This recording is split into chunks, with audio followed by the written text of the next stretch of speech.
Post बनता है, जबकि करीब 60% से ज़्यादा हमारे युवा से बना हुआ बिहार है।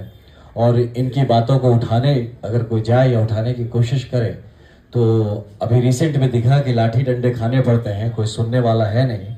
बहुत बार युवाओं को अपनी बात रखने का शायद सही माध्यम भी नहीं मिल पाता है, कोई उसके लिए सजा के उसकी बात को सही फोरम पे रख भी नहीं रहा है और इसको पॉलिटिकल यूज किया जा रहा है। युवाओं का अपनी पॉलिटिक्स चपकाने के लिए युवाओं को यूज किया गया है। तो मुझे लगता है कि इस प्रभार को मिलने के बाद मैं कहीं ना कहीं इस पे एक चोट जरूर करूंगा कि युवाओं को समझाया जाए कि उनको ऑलरेडी बिहार की दुर्दशा ने उनकी लाइफ को एक्सप्लॉइटेड कर रखा है, वो खुद फिजिकली भी ना एक्सप्लॉइट हो और अपने जाके किसी और की पॉलिटिक्स के लिए खुद जाके डंडे लाठी खाएं, उसके बाद अपना नामजद हो जाए, फिर उनकी वेरिफिकेशन रिपोर्ट में प्रॉब्लम हो, नौकरी पाने में प्रॉब्लम हो और एक विशियस साइकिल में वो गोल गोल पड़े रहे। युवाओं की जहां बात आती है तो सबसे बड़ा मुद्दा आज के दिन में युवाओं को लेके जो है वो अनएम्प्लॉयमेंट का है, बेरोजगारी का है, यहाँ से पलायन का है। तो इन सारे मुद्दों पे हम क्या कर सकते हैं, कितना कर सकते हैं, इसको लेके हम काम करने का हम लोगों का प्लान है। इसके साथ जो युवाओं की पढ़ाई की बात है, जब आप देखिए कि आज एक पूरा कोर्स करने में 3 साल का कोर्स 4 साल में, 4 का 5 है, बहुत सारी ऐसी प्रॉब्लम्स है, इस पे हमें ध्यान देने की जरूरत है, जिस पे हम काम करेंगे। और साथ ही साथ युवाओं का स्किल डेवलपमेंट के लिए क्या किया जा सकता है, उनके लिए युवा जो है उनकी जवानी को बेहतर तरीके से कैसे हम लोग गाइड कर सके, तो उसके लिए काम करेंगे, जिसमें कि इंक्लूड होगा स्पोर्ट्स खेलकूद पे भी हम लोग का काफी ध्यान रहेगा कि युवाओं को उसके लिए किस तरह से स्पेस मिल पाता है। और इन सब के साथ युवाओं का राजनीति में भागीदारी कैसे हो सकता है, कितना हो सकता है, इसके लिए प्रोत्साहित करने का मैं मन बना रखा हूं। और साथ ही जहां तक हो सके मतलब टिल द ग्राउंड लेवल, एकदम बेसिक लेवल पे गांव से जाके जो युवा है जिन हर तरह के अवसर से महरूम है, उनसे बात करके, उनसे चर्चा करके किस तरह से उनके लाइफ को एक बेहतर प्रगति के रास्ते पे ला सकते हैं, इस पे हम लोग काम करेंगे। इसी श्रृंखला में जैसा अभी अध्यक्ष महोदय ने कहा कि एक 29 दिसंबर से जन स्वराज की तरफ से एक 20,000 किलोमीटर से ज्यादा का एक मोटरसाइकिल पे हम अभियान शुरू करने जा रहे हैं। और ये शायद किसी भी देश में किसी भी राज्य में, स्पेशली बिहार में ऐसा अभियान पहले कभी नहीं हुआ है और कभी शायद हो तो अच्छी बात है। लेकिन इसमें आइडिया है कि जो 534 हमारे ब्लॉक्स हैं, जो प्रखंड है, कम से कम वहां तक पहुंचा जाए और वहां से कितने हजार हम पंचायत या गांव कवर कर सकते हैं उसमें समाहित होगा। लेकिन हमारा जो फोकल पॉइंट होगा 534 प्रखंड को टच करते हुए ये पूरी बिहार की जर्नी को कंप्लीट करके पटना से शुरू होके वापस पटना पे ले आना है। पटना से पहले मगध और शाहाबाद रेंज होके ऊपर फिर सारण, तिरहुत, उधर से होते हुए भागलपुर से क्रॉस करके जमुई वगैरह होके वापस हम कैसे पटना पहुंचेंगे, डिटेल जल्दी शेयर किया जाएगा। आप सोचेंगे मोटरसाइकिल चलाने का क्या रीजन है, क्या चला, मोटरसाइकिल क्यों चला रहे हो? तो ये मोटरसाइकिल नहीं चलाना है। प्रत्येक दिन हम करीब 100 से 120 किलोमीटर के आसपास तय करने का इरादा है। ज्यादा से ज्यादा लोगों को टच करने का इरादा है, मिलने का इरादा है।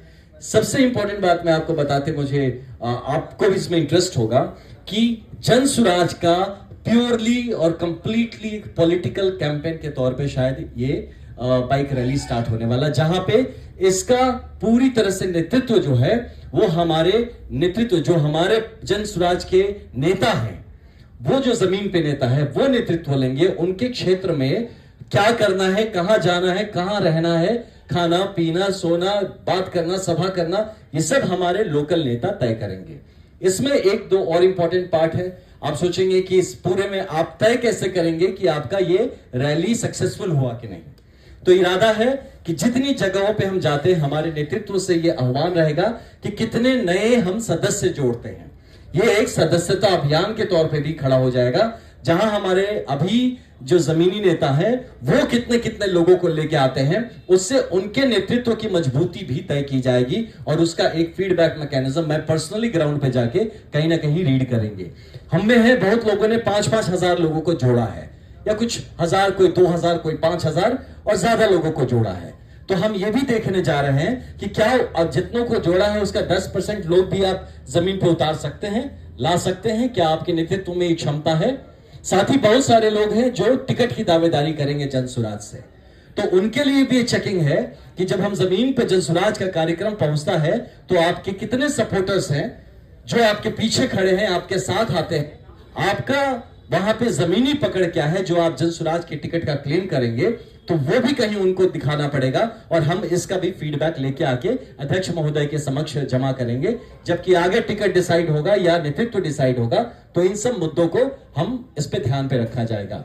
इसलिए ये जो बाइक रैली होने जा रही है, ये कोई साधारण पॉलिटिकल रैली नहीं हो रही है। इसमें जो है ये सारी बिंदुओं को टच किया जाएगा। साथ ही साथ जनसुराज एक मैसेज देना चाहता है। मैं खुद आईपीएस में रहा हूं, तो जो सड़क सुरक्षा एक बहुत अहम भूमिका रहता है, तो मेरे साथ मैं कह रहा हूं 100 कमांडोज जाएंगे। कमांडो क्यों कह रहा हूं, वो कोई ट्रेंड वो बंदूकधारी कमांडो नहीं होंगे, वो हमारे जनसुराज के लड़के हैं। तो जनसुराज के कार्यकर्ता हैं, इनको ट्रेन किया जाएगा मेरे द्वारा, और हमारे कुछ फौजी लोग हैं जो हमारे साथ हैं। तो क्या ट्रेनिंग होगा कि किस तरह से पूरे 20,000 किलोमीटर में 1 किलोमीटर के लिए भी आप अपना हेलमेट नहीं उतार रहे हैं, आप सुरक्षा का पूरा ध्यान रख रहे हैं, आप एक कतार में कैसे चल सकते हैं, किस तरह से रास्ते में बिना ट्रैफिक को डिस्टर्ब किए डिसिप्लिन से हम 20,000 किलोमीटर तय कर सकते हैं, इसका प्रयास है। साथ ही लेकिन जो पॉलिटिकल लोग जुड़ेंगे उनको सीखने की जरूरत है। आप मेरे इस बात को ये मत कहिएगा बाद में जब भीड़ देख के कि भैया वो क्या हो गया। मेरे जो 100 कमांडो जा रहे हैं, ये इस बात को यथार्थ करके दिखाएंगे कि 100 की टुकड़ी में भी आप डिसिप्लिन रह सकते हैं। और यही मैसेज लेके सबके पास जाना चाहते हैं कि अगर खून बहाना ही है तो या तो बॉर्डर पे बहाओ, और या तो जाके किसी ब्लड डोनेशन कैंप पे बहाओ, सड़क पे खून नहीं बहाना है।